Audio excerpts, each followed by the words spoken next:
Olá! Hoje a gente vai encarar um texto que, à primeira vista, pode parecer sei lá, um manual de instruções de um mundo completamente alienígena, né? O capítulo 5 do livro de Levítico é uma passagem cheia de regras sobre sacrifícios, ofertas por pecado, ofertas por culpa. É muito fácil se perder. E para nos ajudar a navegar nisso, a gente está usando as notas e os comentários de duas bíblias de estudo excelentes, a Holman e a Nova Almeida Atualizada, a NAA. Elas são, assim, o nosso mapa para entender o que está por trás dessas palavras tão antigas. E a nossa missão hoje é justamente essa: tentar encontrar lógica por trás do que parece ser só um emaranhado de rituais, o que essas leis nos dizem sobre como as pessoas pensavam sobre erro, responsabilidade, reconciliação, certo? Vamos mergulhar nisso? Começando pelos primeiros versículos, o texto descreve 4 situações específicas que exigem uma oferta. E o que me chama a atenção é que não são os grandes crimes que a gente imagina, tipo roubo ou assassinato. São coisas bem mais cotidianas. Exato. E essa é a primeira grande pista. A lista é surpreendente. O primeiro caso é de alguém que é intimado, sabe, para testemunhar em público, sabe de algo importante, mas decide ficar em silêncio. É um pecado de omissão. Certo, uma omissão. E os outros? Os 2 seguintes são sobre contaminação acidental. Tocar, sem querer, no cadáver de um animal que era considerado impuro ou em alguma impureza humana. Não tem maldade, não tem intenção. Foi um acidente. E o quarto caso? O quarto caso é fazer uma promessa, um juramento de forma impulsiva, sabe? Na hora da emoção. E depois esquecer. Esquecer completamente. Nossa, essa última é muito familiar. Quem nunca fez uma promessa de ano novo e, sei lá, na segunda semana de janeiro já nem lembrava mais o que era? Exatamente. O que convenhamos é algo extremamente humano. E o texto leva essa fragilidade a sério. O ponto em comum em quase todos esses casos é a falta de intenção maliciosa. São descuidos, acidentes, esquecimentos. O foco não é o coração maldoso, mas o fato de que uma ordem foi quebrada. Uma pureza foi contaminada, ou uma palavra foi rompida.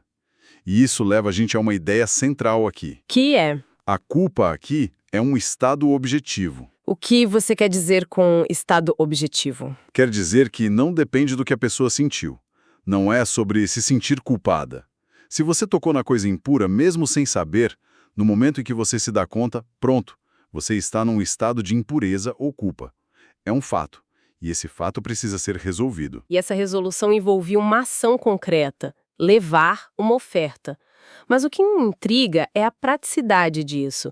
E se a pessoa não tivesse como comprar um cordeiro, que era a oferta padrão? Ela ficaria nesse estado de culpa para sempre por ser pobre? Essa é uma pergunta excelente e o texto responde de forma muito clara. Havia um sistema notável de acessibilidade. Uma espécie de... De escala móvel para expiação. Uma escala móvel? Como assim? Se você não podia oferecer uma cordeira ou uma cabra, tudo bem.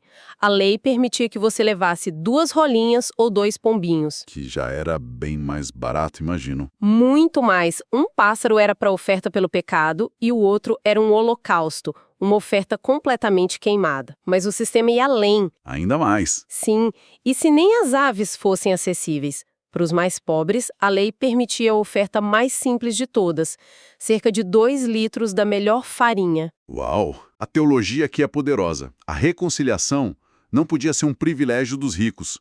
O que importava é o ato de reconhecer o erro e buscar a purificação, não o preço da oferta. É uma ótima observação. E tem um detalhe na oferta de farinha que as notas de estudo apontam, certo? É como se a própria receita da oferta comunicasse a emoção por trás dela. Sim, um detalhe crucial. O texto ordena especificamente para não colocar azeite nem incenso sobre a farinha, pois é a oferta pelo pecado. Em outras ofertas, o azeite e o incenso eram ingredientes de celebração, de alegria, de aroma agradável. Ah, entendi. A ausência deles aqui deixa claro que o clima é sério, é de arrependimento. Não era uma festa, era um ato solene de reparação. A forma da oferta refletia o propósito dela. Certo, essa primeira parte parece fazer sentido. sobre restaurar um estado de pureza ritual que foi quebrado, muitas vezes sem querer, e garantir que todos tivessem acesso a isso.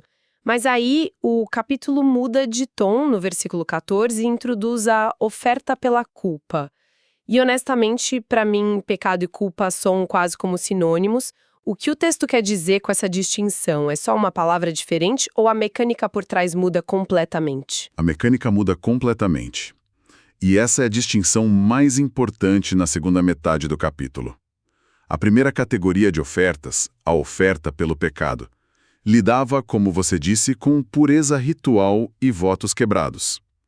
A segunda, a oferta pela culpa, em hebraico Asham, é diferente.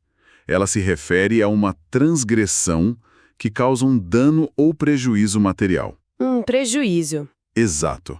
Especificamente contra as coisas sagradas do Senhor. Coisas sagradas, tipo alguém que não entregou o dízimo corretamente ou usou algo do templo que não deveria, algo assim. Exatamente.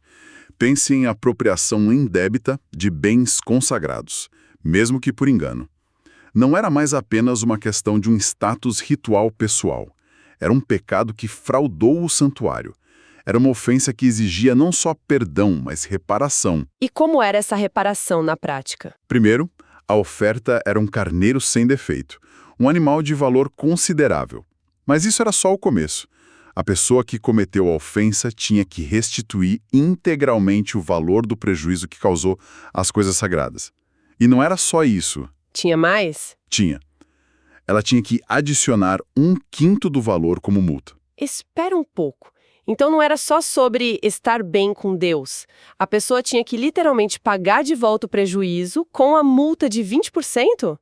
Isso soa mais como um sistema legal do que um ritual religioso. Exatamente. E é por isso que essa distinção é tão crucial. O texto está fundindo o sagrado e o civil. A expiação não era só uma transação vertical entre a pessoa e Deus. Ela ganhava uma dimensão terrena, horizontal muito clara. Pense assim.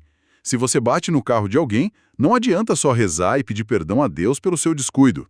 Você precisa acionar o seguro e pagar o conserto do carro do outro, né? Claro. Levítico 5 estava aplicando essa mesma lógica às ofensas sagradas. Uma das notas de rodapé nas nossas fontes diz que a oferta Asham tratava do dano de ter privado alguém de seu devido direito. Essa analogia do carro deixa tudo muito claro. Então, quando a gente junta todas as peças, o que temos não é um amontoado de regras estranhas. Pelo contrário, a gente percebe que, por trás dessas leis todas, existe uma ideia muito bem pensada. Sem dúvida.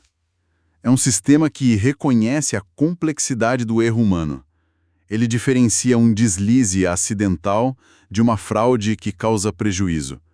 Ele entende o esquecimento, a omissão, a fragilidade e oferece caminhos estruturados para a reconciliação, que são proporcionais tanto à capacidade financeira da pessoa quanto à natureza do erro. E o mais impressionante para mim é como ele conecta a vida espiritual com a responsabilidade material.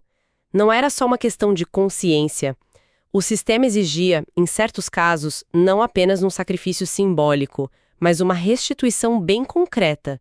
A justiça social e a pureza ritual andavam de mãos dadas. Exatamente. O bem-estar da comunidade e a integridade do santuário eram tão importantes quanto a paz de espírito do indivíduo. A reparação do dano era uma parte inseparável do processo de perdão. Para finalizar, tem uma reflexão que fica martelando na minha cabeça depois de ler este capítulo com mais atenção. O sistema que as nossas fontes descrevem exigia que o reconhecimento do erro, mesmo um acidente, se transformasse numa ação. Uma ação concreta, física e muitas vezes pública. Sim, não era algo que se resolvia silenciosamente no coração da pessoa. O arrependimento tinha que ser corporificado. Tinha que se tornar um animal levado ao altar, uma porção de farinha entregue ao sacerdote, uma dívida paga com juros. O processo de reparação era visível, tangível. E isso me leva a uma última questão para quem nos ouve pensar. Um pensamento para explorar. Em um mundo que não pratica mais esses rituais específicos, como é que a gente, como sociedades e como indivíduos, cria formas concretas e visíveis de reconhecer nossos erros e promover a reparação? especialmente por aqueles danos não intencionais, pelas quebras de confiança ou pelas palavras ditas sem pensar. O que na nossa cultura hoje ocupa o lugar daquela oferta que era levada ao altar?